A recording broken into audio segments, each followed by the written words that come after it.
Hey everybody, and welcome to the November live Q&A. So I wanted to do a couple of housekeeping things before we get started. First of all, I am going to change some of the post settings in this group.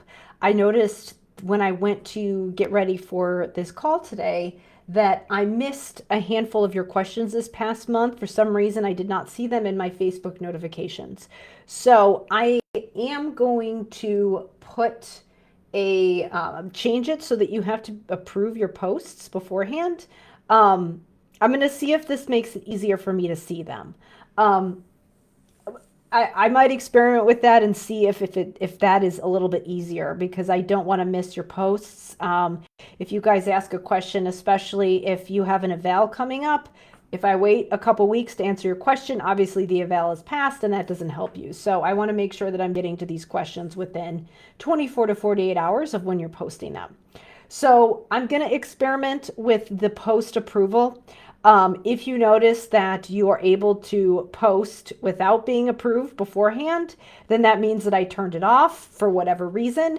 And one thing that you can do is if it's been 24 to 48 hours and if you have not gotten a response from me on your question, then make sure to tag me. Like you can either edit your post and tag me, or you can just say, hey, like tag me in the comments and just say, hey, Karen, just wanted to follow back up with you on this or something like that. You're not bothering me. If I do not respond within 2 days to your posts, it means that I didn't see it. And for some reason, Facebook didn't show it to me. So just wanted to share that with you. Just make sure that you're doing that. And like I said, feel free to give me a prompt and tag me if I don't respond right away. So let me go through the questions. I did get to some of them. I took a look at some of them today, and some of them I addressed right away when they came up. So the first question was from Casey. So there was a question about scaffolding for sentence types. So this is if you're working on things like syntax, how do you scaffold and know what order to address the sentence types? So the short answer is that there is not one way to do it.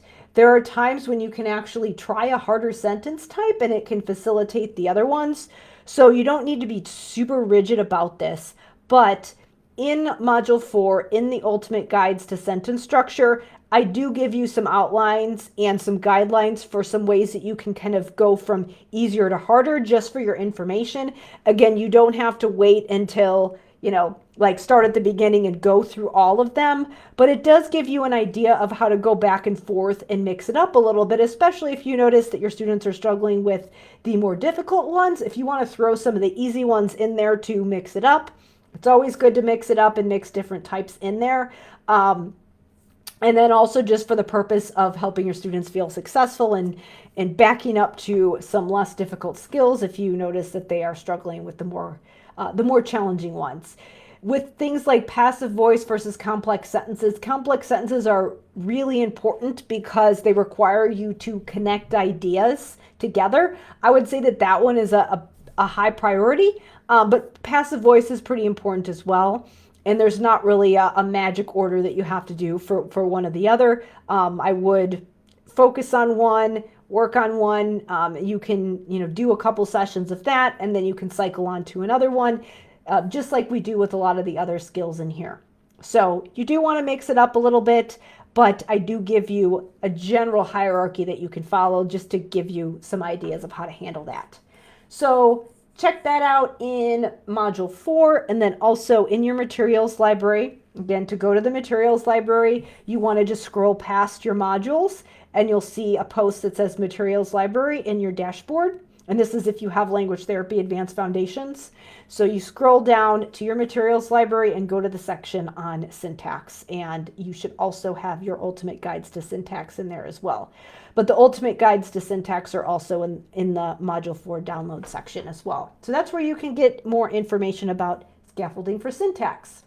The next question was posted anonymously, and the member asked about evaluating a student in first grade who needs to be evaluated in Spanish. So this is a bilingual student who I'm assuming they speak both English and Spanish. And the SLP did not have access to the Self 5 Spanish assessment, which would have been ideal.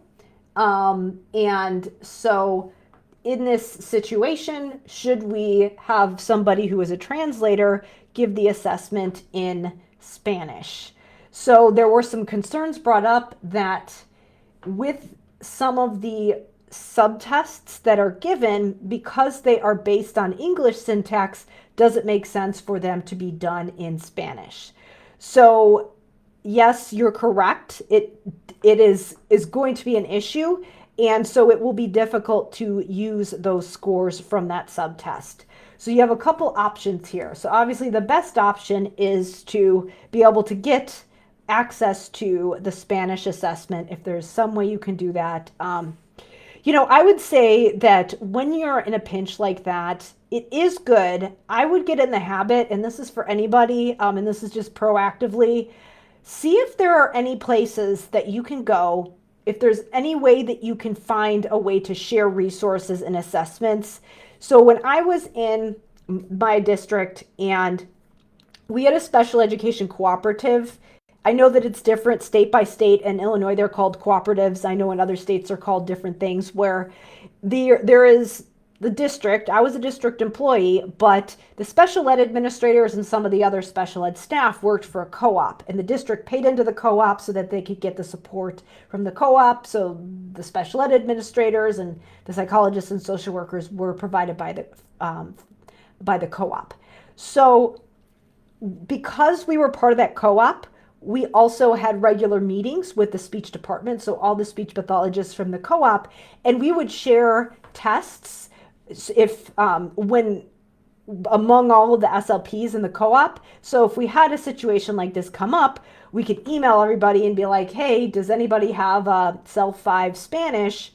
And then we would figure out a way to get those tests into the hands of other SLPs in the co-op. So that was a way that we could utilize our resources and share some of those things that maybe we didn't need all the time. Maybe we didn't want to prioritize it in the budget, but at the same time, we were able to know where we could get our resources. Now, if you're not in a co-op, I would see if there's any other resources you can tap into in your community.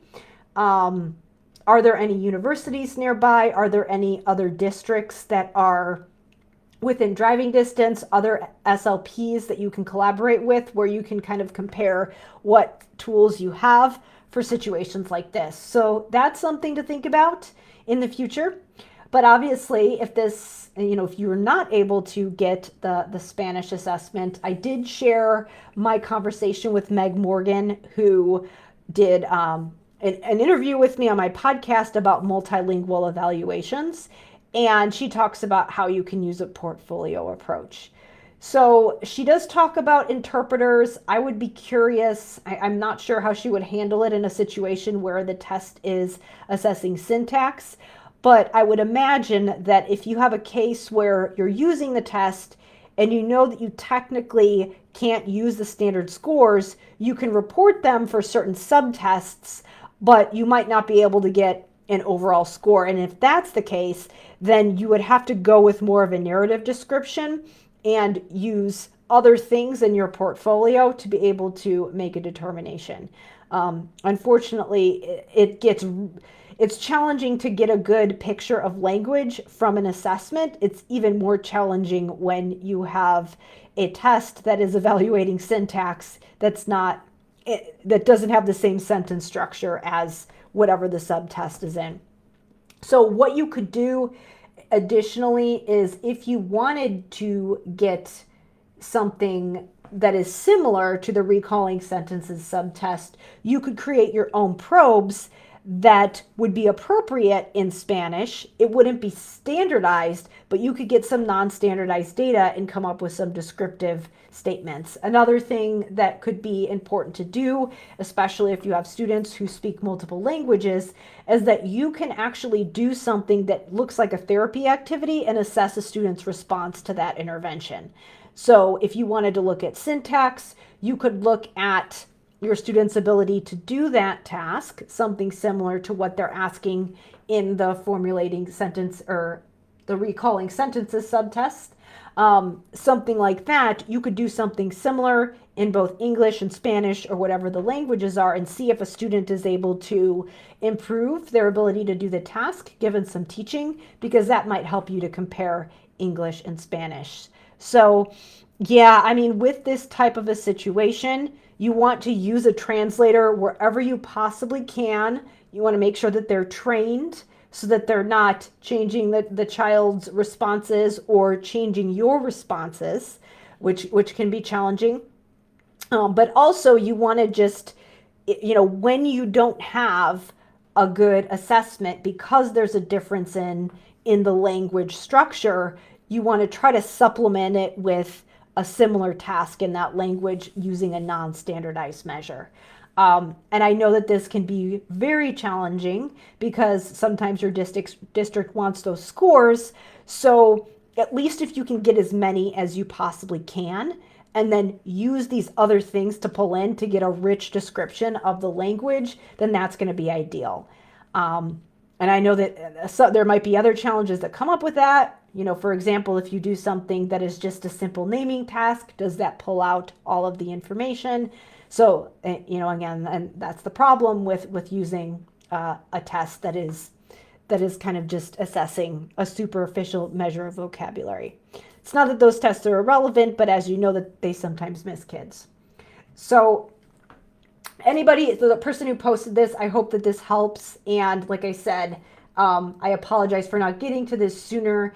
And I did share that conversation with Meg to help you to address this in the future and give you some support there. But yeah, the multilingual evaluations are challenging for sure. Okay, there was another one. Okay, so there was this one. I might have missed this one. So I know I went live on October 3rd, but Rachel posted a question about some scores on the self and the tills. So I'm going to go into this because I want to make sure that I get to everybody's questions. Okay, so the student is in 6th grade. Let me see if whoops, hold on. Let me get to my screen here.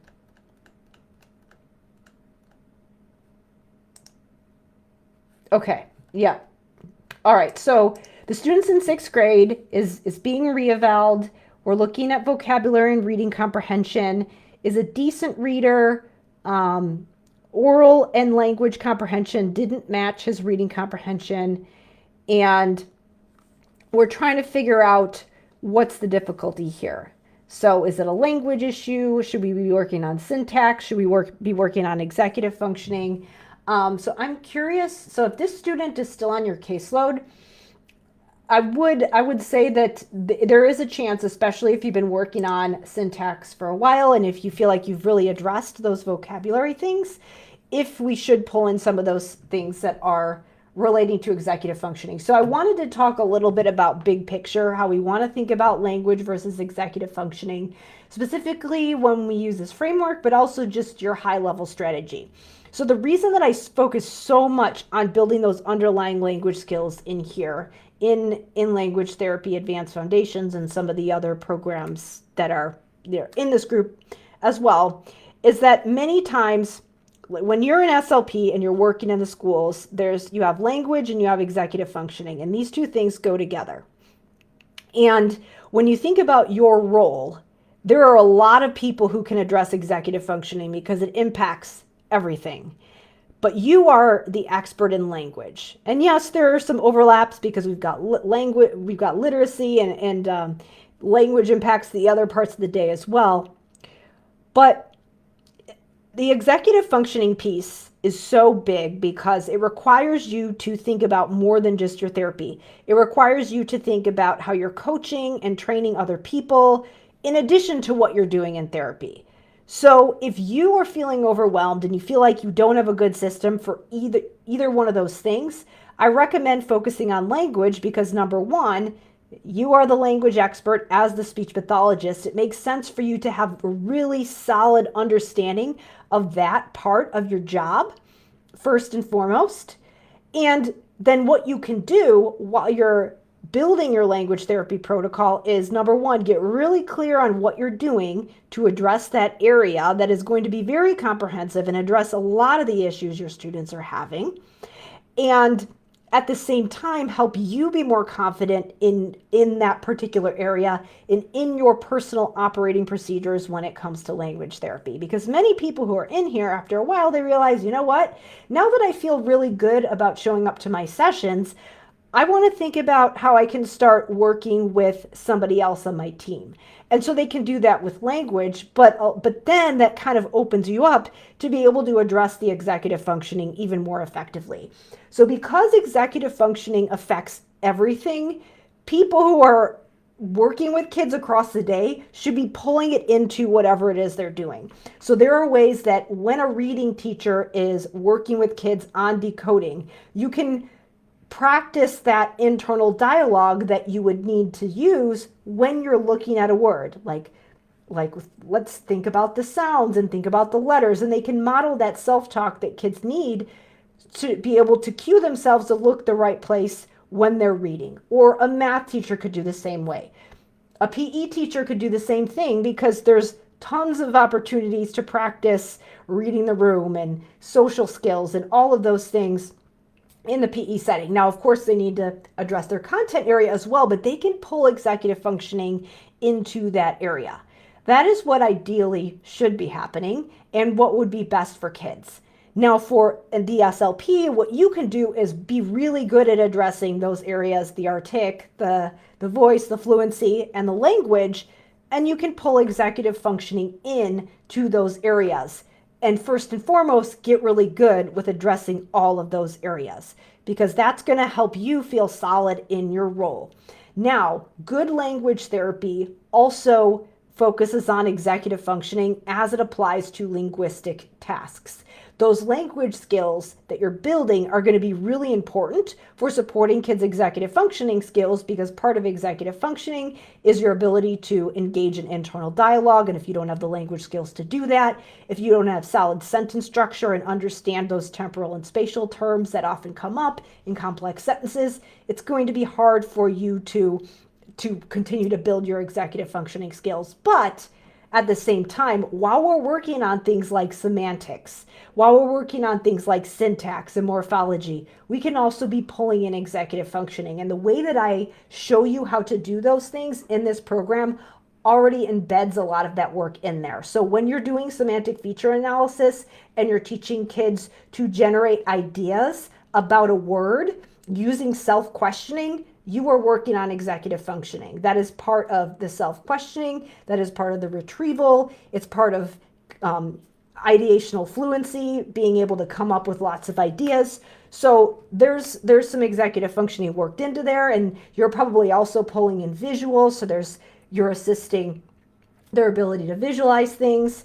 And then also, when you're working on syntax, you're showing kids the steps for combining sentences. You are showing them where to pay attention when they're actually looking at sentences, what words are relevant, where's the important information, so that when they're trying to understand a message, they know where to look. And then when you're looking at specific words and doing work on morphology and phonology, you're also showing kids where to look. So that again, being able to read the room and find the right information is part of executive functioning. So if you come to a word you don't know and you want to find information about it, you can show them how to do that by looking at the different parts of the words, which is what I show you how to do in this program. So while you're doing that, you have opportunities to teach kids strategic planning and self-talk, and then you might be addressing some of the visualization piece as well. So all of that has to do with reflection and analyzing and looking for the right information and talking yourself through things. All of that is executive functioning. So there's a lot of work that's already embedded in what I teach you in modules 1 through 5. But then in module 6, I do start to get a little bit more high level with it. So I do talk about context clues. I talk about narratives and WH questions. So again, all of those things can also be the same, where you are teaching kids to use their internal dialogue, use metacognition, all of those types of things. metacognition, really, when we're talking about being meta, that is under the umbrella of executive functioning. So if you're looking at a context clue in a text, maybe you've already gone through the process of semantic feature analysis, but because kids know how to do that, when you're reading something and you're trying to show a student how to find relevant information about how to define a word, you can kind of pull in your work that you did on semantic feature analysis and maybe even do a quick description of a word while you're reading. So those are ways that you can pull things in. And same thing with syntax. If you've spent some time working on syntax, you can work on comprehension of an entire paragraph. And if you notice kids are struggling, maybe you go and you find that sentence in the paragraph that has the complex syntax that you know is where the answer is. And you can help students to be able to find the relevant information. So these things that I'm saying are how we would use or how we would address executive functioning within the context of language skills and within the context of a lot of the academic skills that you might be addressing in school. So things like this is how executive functioning would impact reading comprehension, and then writing is a whole other thing as well, because it requires a lot of planning as well. And when you work on writing, you have opportunities to help students apply a lot of these skills that we did in the program as well. If you're working on retelling and narratives, or even if you've worked on syntax and you're helping a student plan and write a paragraph, there could be opportunities there where you could remind students of the work that you did on syntax and help them apply it as well. So how that could look at a high level is that you might be cycling through, just like you do with Language Therapy Advanced Foundations. And again, when you do that, one of your phases should be kind of your generalization, more high level phase.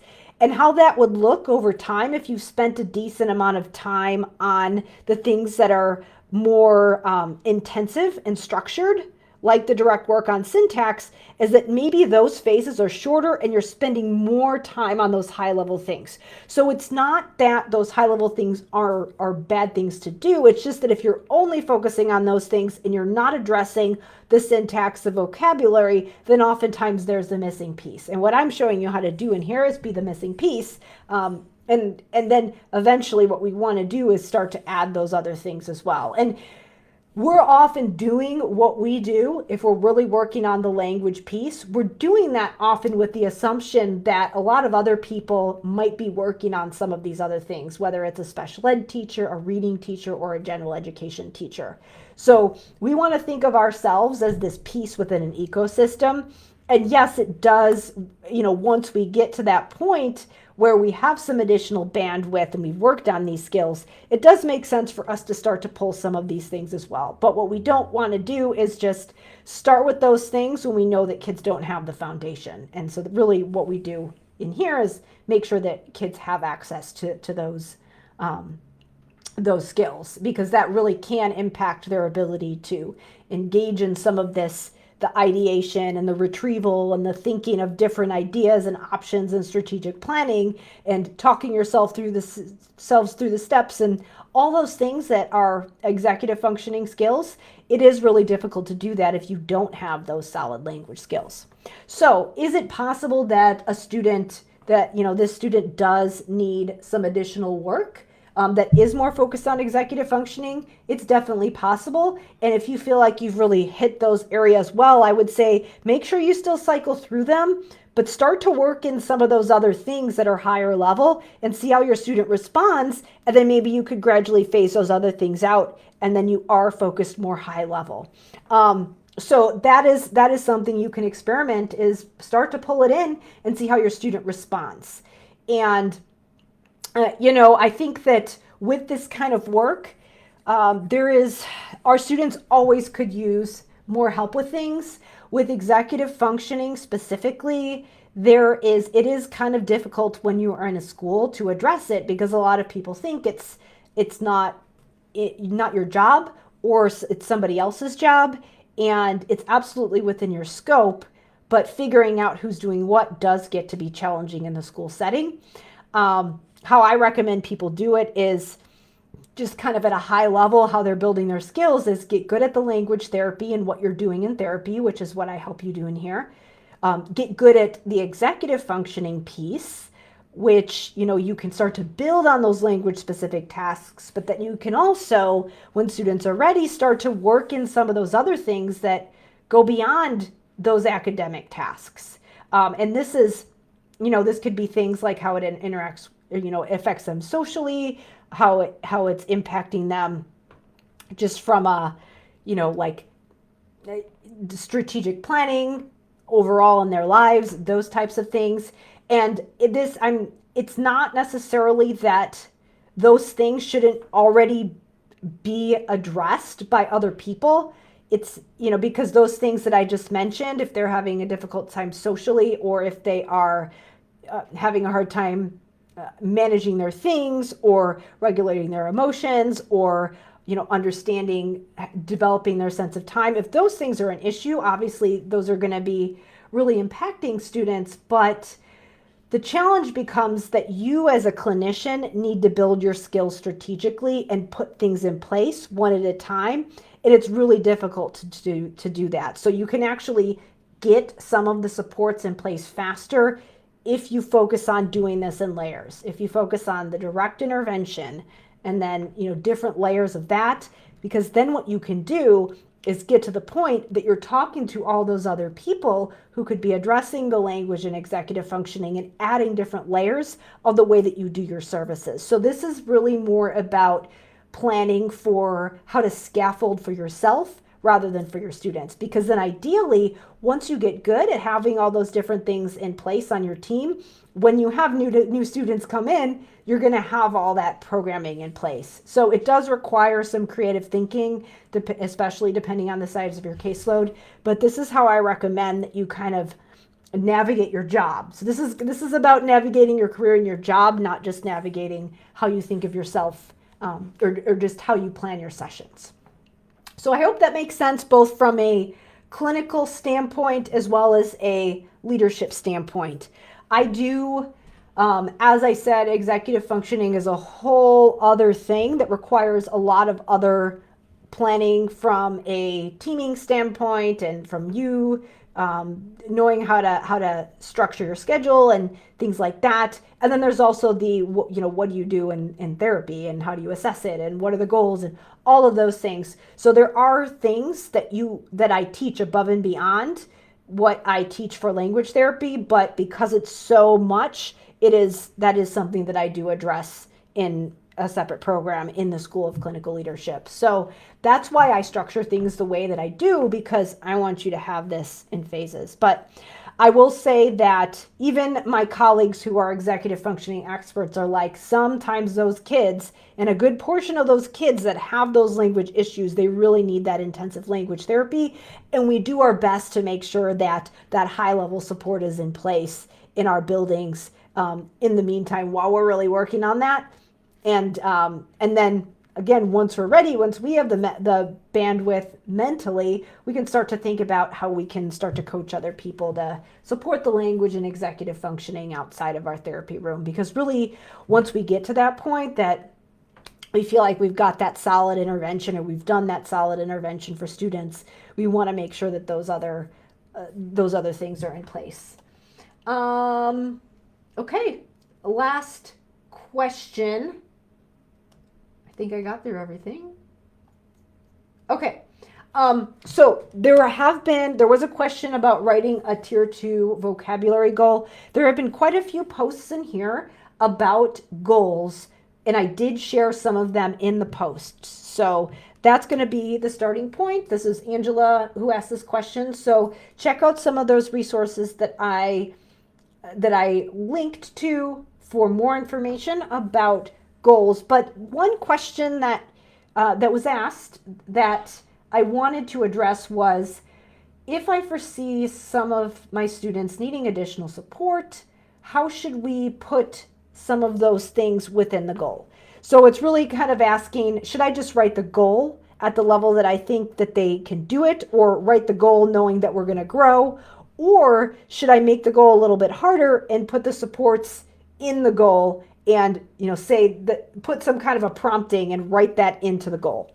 So I would say that you could make a case for going in either direction for this particular goal. And in any case, when we're working on language, when we're working on executive functioning and other academic skills, or functional skills for that matter, we could make a case for either thing. And again, that is how we scaffold. We either strategically increase the difficulty of the goal, or we make the goal and we put the prompting in, and then the goal is to do the task without the prompting. This is where you have to use your clinical judgment. For this goal specifically, typically what I do, and for my default setting for the way that I typically write goals, is I start with the behavior and I write it in a way that is something I think the student can do in the time period that I have to do it. And I do it that way, and I don't write the prompt into the goal because it's assumed that you're doing therapy, you're going to be scaffolding and prompting. And there are other places in the IEP that you could put accommodations. And also, it doesn't lock me into having to do a specific type of prompting. And then the other thing that I don't always like about putting prompting into the goal is when it makes it overly wordy and it's so long that you don't even know what the observable behavior is, or when it doesn't really add anything. So when you say something like, with minimal prompting, will describe words with 3 attributes. That doesn't really add anything to the goal. It doesn't really give me any additional information about what I'm doing and what that student needs. So it's, in that situation, it might not be something that's super useful to put in there. Something that could be a little bit more beneficial is if you put a specific prompt in there. So something like, given a sentence starter, or given periodic, let me think, given visual cues, or, obviously if you have an AAC user, then you always want to assume that you give them access to their device. So that's another reason where you could put it in the goal. But I think it should be assumed that they should have access to multiple modes of communication, but unfortunately that's not always the case. So in that situation, it could be relevant to put that into the goal. So ask yourself the question of, how do I make this specific? With semantic feature analysis, the scaffolding that you're going to want to use is, modeling self-questioning, using a sentence starter. So for example, it's a kind of, or you might say something like, while they're describing themselves, you might, cue them and say, what does it do? And maybe give them a question as a cue and model some of that self-talk. So those are some ways that you can scaffold for semantic feature analysis. The reason that I typically don't put them into this goal is because I usually bounce around between a lot of them. And it's really difficult to explain that in a goal statement without it being really vague. So I typically don't put them in there. And I just, let it be assumed that I'm going to write the goal in a way that I think that the student is going to be able to achieve it. But if you have a specific thing, like a visual cue for self-questioning, modeling of the self-questioning, a verbal prompt, or a sentence starter, or let's see, what else could we use if it's semantic feature analysis? Those are the big ones. So those are the kind of ways. Or you could say something like, given a verbal model. So for example, maybe you are describing the word and then you're having your student do it afterwards. But again, when we start getting into all those specifics, it gets kind of complicated for the goal writing. So that's why I don't always like to write that into the goal, because if you were to write all those things that I just said, the goal would be this long. So like I said, there are many situations when it's appropriate. So if you have a student who is writing a paragraph and it's, like given access to a graphic organizer and visualizing tools, or I'd say graphic organizer would be the main thing. We'll write a 3-paragraph essay given access to a graphic organizer or something like that. That might be a time when it's appropriate to put something. So, in that situation, you're using a tool and you are putting the prompt or the cue in there. So ask yourself the question, Is this something that I can easily communicate in the goal that is clear?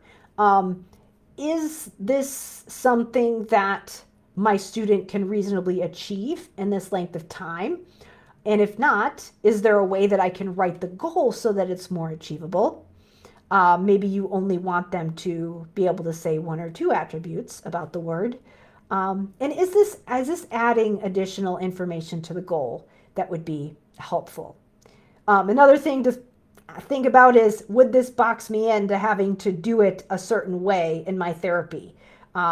So for example, maybe you are doing a verbal prompt, but then sometimes you use a visual cue and they didn't exactly meet the goal doing it, independently because they have another cue there, but you've changed the cue. So again, this is why this gets a little bit messy.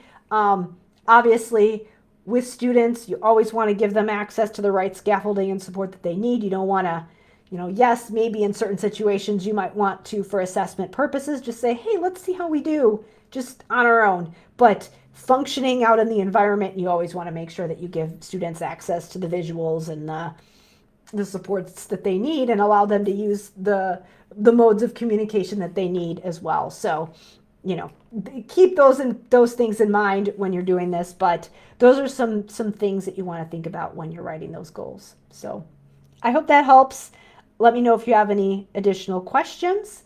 I will wrap up for the evening.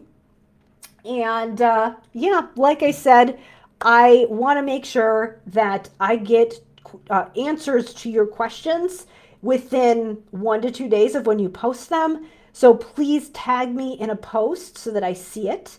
And that way you'll be able to, if you post something in the group and I don't respond right away, it'll give me a cue if for some reason Facebook doesn't show it to me. So I want to make sure that I'm doing that for you, because I know that in a lot of these situations, you've got things that are coming up in a couple of days and you want to be able to get the support that you need. So yeah, thank you so much, everybody. And I will see you in the group.